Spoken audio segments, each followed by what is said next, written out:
Alors, c'est toujours beaucoup de plaisir, j'espère que vous allez très bien.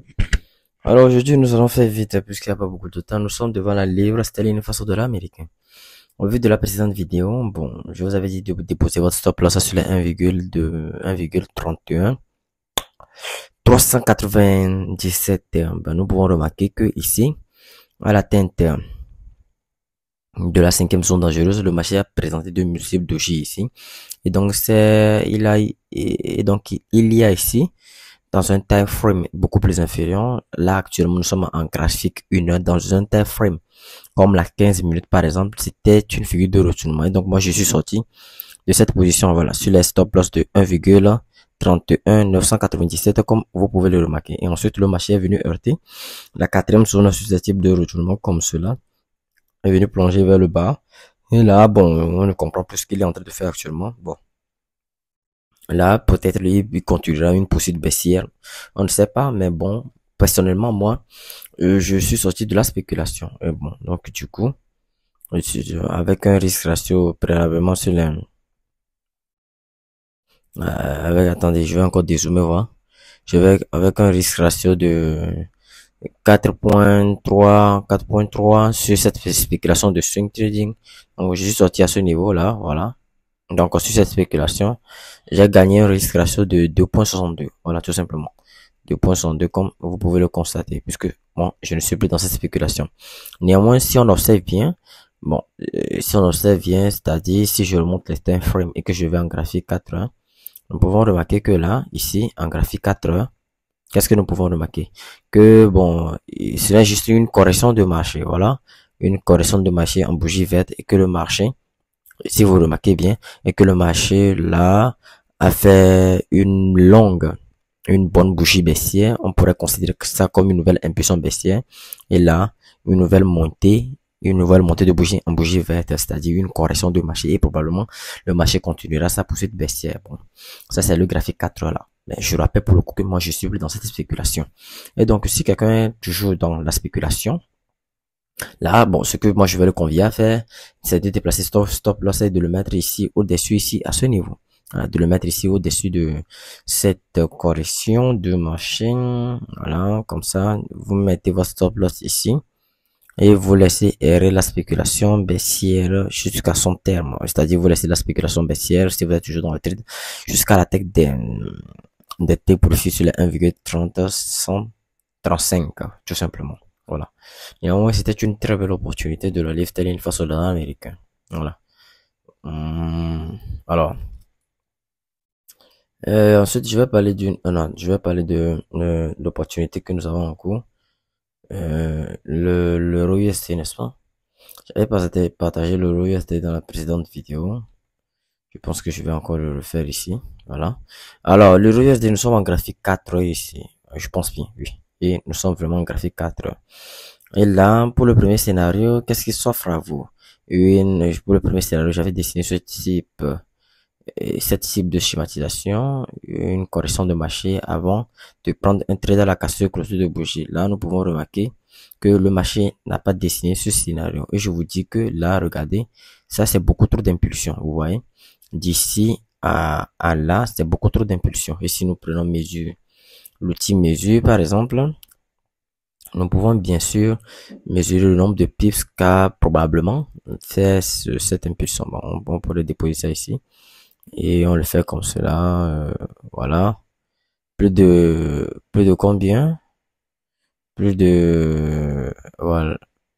Attendez, je vais voir. Plus de 565 pips, n'est-ce pas? Voilà, je crois bien. Je crois bien. Voilà. Voilà, 565 pips. C'est beaucoup. Et en plus, dans un time frame, comme la 4 heures, c'est pas petit à faire. Bon, bref, ce n'est pas ça le plus important. Le plus important, c'est que le marché n'a pas suivi ce premier scénario pour ceux qui sont de la première école en voulant se positionner. En voulant se positionner à la cassure et clôture de bougie. Alors, de par mon expérience, qu'est-ce que le marché fait? Si le marché fait ce genre, une longue impulsion comme cela, le marché a tendance à retracer fortement, raison pour laquelle maintenant nous pouvons effacer, bon, nous pouvons effacer le premier scénario et je vais vous laisser vous attendre à ce deuxième scénario qui est le pullback. Nous avons déjà notre cassure de clôture de bougie de la zone clé, de la ligne de coup bien sûr, avec cette bougie, cette longue bougie rouge. Qu'est-ce que nous attendons? Nous attendons tout simplement une schématisation comme cela. Nous allons attendre une petite remontée. Voilà. C'est-à-dire, nous avons la cassure, n'est-ce pas? Voici la remontée. Nous attendons une remontée comme cela. Voilà, qui sera comme une correction de marché. Voilà, nous attendons tout simplement un retracement. Plus aussi, le retracement, c'est déjà figuré. Nous allons attendre plus regardez, cette schématisation comme ça, plus une nouvelle clôture de bougie avant de nous positionner. Voilà. Donc, outre quelque chose comme ça. D'abord, nous avons la cassure, n'est-ce pas? Voici la cassure. Voici la cassure ici. Voilà. La cassure, c'est ça. Et c'est cette bougie rouge. Ensuite, nous allons attendre le retracement. Bon, c'est, voilà, comme cela. Nous allons attendre le retracement, c'est-à-dire cette montée que je viens de faire comme cela. Plus une nouvelle clôture de bougie vers le bas. Une bougie rouge avant de nous positionner. Tout simplement. Là, le marché a déjà cassé. Le marché a déjà cassé. Et le marché est en train de faire une correction de marché. La correction terminera, ou soit la correction peut toutefois rentrer ici, hein, peut toutefois rentrer ici, et bon, bah, et faire des choses bizarres ici, et plus tard, revenir à la baisse. Ou soit, si le marché ne fait pas ça, le marché dessinera une figure de continuation. Ça peut être le drapeau. Ça peut être le drapeau ascendant. Voilà, le marché dessinera peut-être le drapeau. Vous connaissez le drapeau ascendant, n'est-ce pas? Bon, si vous ne le connaissez pas, je vais essayer de vous le tracer. Parce que l'impulsion baissière est très longue. Vous voyez, l'impulsion baissière est très longue.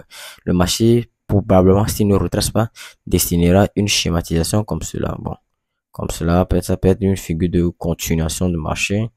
Drapeau, quelque chose comme ça, voilà. Et voilà. Et puis vous tracez le support, le support oblique, voilà. En touchant les points, le support oblique et la résistance oblique, et vous vous positionnez tout simplement sur cette figure de retournement pour pouvoir bénéficier de la spéculation baissière. Voilà, ça c'est l'opportunité de l'euro USD, ce que vous devez faire. Voilà. Il y a une très belle opportunité qui s'annonce avec un premier profit ici. Et ensuite, un deuxième TP ici. Et si bien sûr le marché nous donne raison jusque là. Et j'ai bien parlé de cette opportunité dans la précédente vidéo et je l'ai bien assez décortiqué. Je pense que là c'est tout, c'est bon pour cette vidéo. Je vais m'arrêter là. Voilà. Et en plus, on va essayer de voir le NZDCHF là. On était où pour le NZDCHF? Il savait que j'ai présenté également une opportunité sur le NZDCHF, voilà. Voilà. Ça c'est un problème de connexion ici, n'est-ce pas? Voilà, NZDCHF. Voilà, bon, NZDCHF. En graphique 4, ben, mais bon, je vais pas trop parler du NZDCHF dans cette vidéo, puisque j'en ai assez parlé dans les précédentes vidéos. Là, actuellement, j'avais dit il faut attendre la cassure de cette zone, la cassure le pullback de cette zone dangereuse avant de se positionner. Mais moi, je n'ai pas pris le trade sur le NZDCHF. Et là, ce que le NZDCHF nous dessine d'une manière visuelle, ça s'apparente à un retournement. C'est pas du tout beau. C'est pas du tout beau. Voilà. Donc, le mieux, c'est d'éviter, bien même que la tendance baissière sur son cours et que c'est a priori une belle spéculation, mais bon, une belle spéculation qui s'annonce déjà, mais je ne vous conseille pas trop de prendre, bon, il y a trop de zones dangereuses, il y a trop de zones dangereuses sur cet actif. Les zones dangereuses, c'est-à-dire les zones où le prix pourrait vous dessiner où le marché ou bien le prix pourrait vous dessiner une figure de retournement. Donc, veuillez laisser cette analyse, veuillez laisser cette opportunité de la NZDCF tout simplement. Concentrez-vous sur l'opportunité de la livre sterling, de la GBP USD que je vous ai présenté. Voilà, de la GBP USD ou soit l'opportunité de l'euro USD. Voilà, concentrez-vous sur ces deux opportunités. C'est l'opportunité de la livre sterling si vous êtes encore dans cette opportunité, la livre sterling face au dollar américain, ou soit l'opportunité de l'euro USD. Voilà. La fameuse opportunité que je viens de présenter avant de partager l'opportunité de la NZDCHF. Je pense que je vais, voilà, je souhaite l'opportunité de l'euro USD en graphique 4. Voilà, je pense bien. Alors moi, je pense que voilà, c'est tout pour cette nouvelle vidéo. J'espère que vous avez aimé et apprécié. Merci. Nous allons nous retrouver quand même une prochaine fois dans une nouvelle vidéo. D'ici là, Portez-vous bien. N'oubliez pas également que ma formation de trading est dans la description de mes vidéos. Il s'agit du deuxième lien dans la description de mes vidéos. Allez vous abonner également sur mon blog.